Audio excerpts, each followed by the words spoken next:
श्रीमद् भागवत महापुराण के पंचम स्कंद से 16वें अध्याय में भुवन कोश का वर्णन मिलता है। जब परीक्षित जी सुखदेव जी से पूछते हैं कि मुनिवर, जहाँ तक सूर्य का प्रकाश है और जहाँ तक तारागण के सहित चंद्रदेव दिखाई देते हैं, वहाँ तक आपने भूमंडल का वर्णन विस्तार से बतलाया।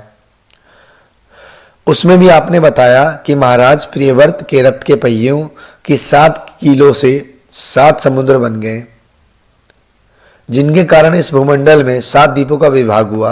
अतः भगवान, अब मैं इन सबका परिमाण और लक्षणों सहित इसके बारे में जानना चाहता हूँ, क्योंकि जो मन भगवान के इस गुणमय स्थूल विग्रहों में लग सकता है, उसी का उनके वासुदेव संज्ञक स्वयं प्रकाश निगुण ब्रह्म रूप सूक्ष्मतम स्वरूप से भी लगना संभव है। अतः गुरुवर, इस विषय का विशद रूप से वर्णन कीजिए। सुखदेव जी कहते कि महाराज, भगवान की माया के गुणों का इतना विस्तार है कि यदि कोई पुरुष देवताओं के समान आयु पाले तो भी मन या वाणी से इसका अंत नहीं पा सकता। इसलिए हम नाम रूप परिमाण और लक्षणों के द्वारा मुख्य मुख्य बातों को लेकर अनेक तरीके से उसको रखते हैं। यह जम्बूद्वीप जिसमें हम रहते हैं, भूमंडल रूप कमल के कोश स्थानीय जो 7 द्वीप हैं, उनमें सबसे भीतर का कोश है। इसका विस्तार 1 लाख योजन है और यह कमल पत्र के समान गोलाकार है। इसमें 9-9 हजार योजन विस्तार वाले 9 वर्ष हैं, जो इनकी सीमाओं का विभाग करने वाले 8 पर्वतों से बटे हुए हैं। इनके मध्य में इलाव्रत नाम का 10वां वर्ष है, जिसके मध्य में कुल पर्वतों का राजा मेरु पर्वत है। वह मानव भूमंडल रूप कमल की कर्णिका है। वह ऊपर से नीचे तक सारा का सारा सूर्य में है और 1 लाख योजन ऊंचा है।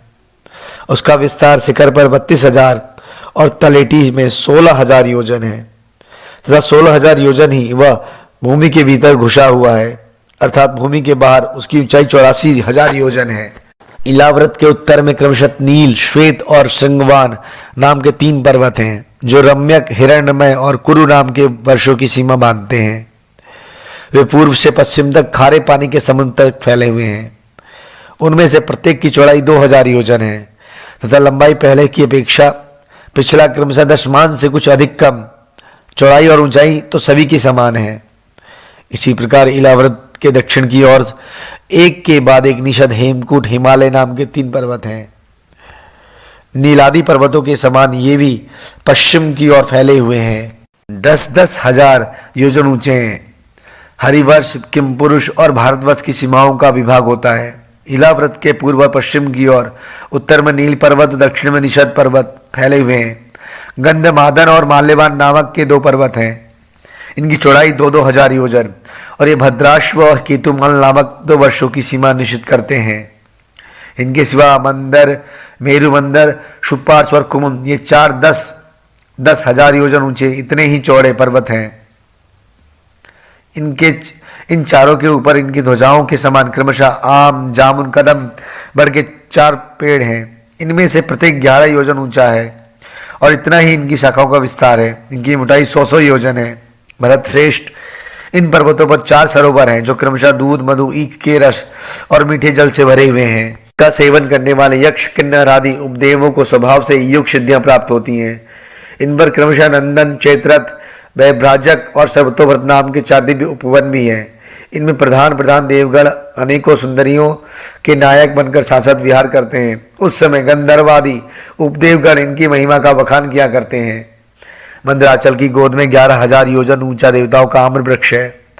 उससे गिरि शिखर के समान बड़े बड़े और अमृत के समान स्वादिष्ट फल गिरते हैं। शुपार्श पर्वत पर जो विशाल कदम वृक्ष है, उसके 5 कोटरों में मधु की 5 धाराएं निकलती है। उनकी मोटाई 5 पुर से जितनी है। ये शुपार्श के शिखर से गिरकर इलाव्रत के पश्चिम भाग को अपनी सुगंध से सुभाषित करती हैं। कमल की कर्णिका के चारों ओर जैसे केशर होता है, उसी प्रकार मेरु के मूल देश में उसके चारों ओर कुरंग, खुरर, कुसुम्ब, बैकंक, चित्रकूट, त्रिकूट, शिशिर, पतंग, रूचक, निषद, शिशिवान, कपिल, शंख, वैदुर्य, जारूदी, हंस, ऋषभ, नाग, कालंजर आदि पर्वत हैं। मेरु पर्वत के बीचों बीच भगवान ब्रह्मा जी की सुवर्णमयी पुरी है, जो आकार में सम चौरस तथा करोड़ योजन विस्तार वाली है। उसमें नीचे पूर्वादि 8 दिशा और उपदिशाओं में उनके अधिपति इंद्रादि 8 लोकपालों की 8 पुरियां हैं, जो अपने अपने स्वामी के अनुरूप उन्हीं दिशाओं में तथा परिणाम ब्रह्मा जी की पुरी से चौथाई में है।